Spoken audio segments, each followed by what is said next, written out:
How can the king of Israel have embarrassed himself today, disrobing himself in the sight of the servant girls? History is often written by the dignified.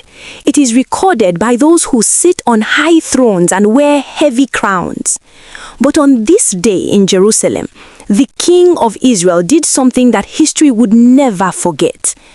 The Ark of the Covenant, the golden chest that held the very presence of the Almighty, was finally coming home. For years, it had been a nomad, a guest in foreign houses, but now David was bringing it to the city of David. The air was thick with the smell of sacrificial smoke and the deafening roar of a nation in praise. But look closer at the front of the procession. That isn't a man in royal robes. That is David, the giant killer, the anointed one, stripped of his kingly status. Wearing only a simple linen ephod, the garment of a common priest, he is dancing. He isn't just swaying, he is leaping with a frantic, unashamed energy that defies his rank. He is a king who has forgotten he is a king because he is in the presence of his king. But every move of God has its critics. High above the dust and the sweat, framed by the cold shadows of the palace, stands Michal. She is the daughter of a king, Saul, and the wife of a king, David. To her, royalty is a brand. It is about distance. It is about looking the part. As she looks down, she doesn't see the glory of the ark. She doesn't see a man overflowing with gratitude to the God who pulled him from the sheepfold. She sees vulgarity. She sees a husband who has embarrassed the crown. The Bible tells us that as she watched him spinning in the street like a commoner, she despised him in her heart.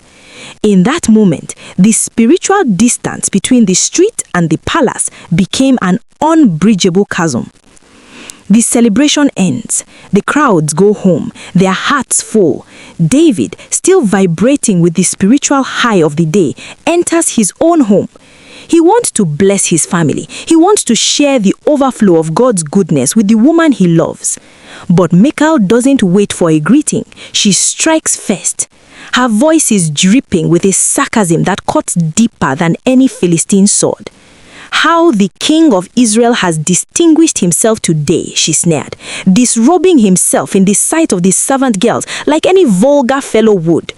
She wasn't worried about his morality. She was worried about his reputation. She wanted a king who was composed. She wanted a God who stayed in a box. She mocked what was sacred because she couldn't control it. David's response is the anthem of every true worshipper. He doesn't apologize. He doesn't shrink back. He looks at the woman he once risked his life for and says, "It was before the Lord who chose me instead of your father. I will celebrate before the Lord. I will become even more undignified than this, and I will be humiliated in my own eyes." David understood a truth that Michal had missed. You cannot worship God and your own ego at the same time. If honoring God makes me look like a fool to the world, then I will be the greatest fool on earth. David chose the lowly place of a servant, and in so doing, he secured his place as a man after God's own heart.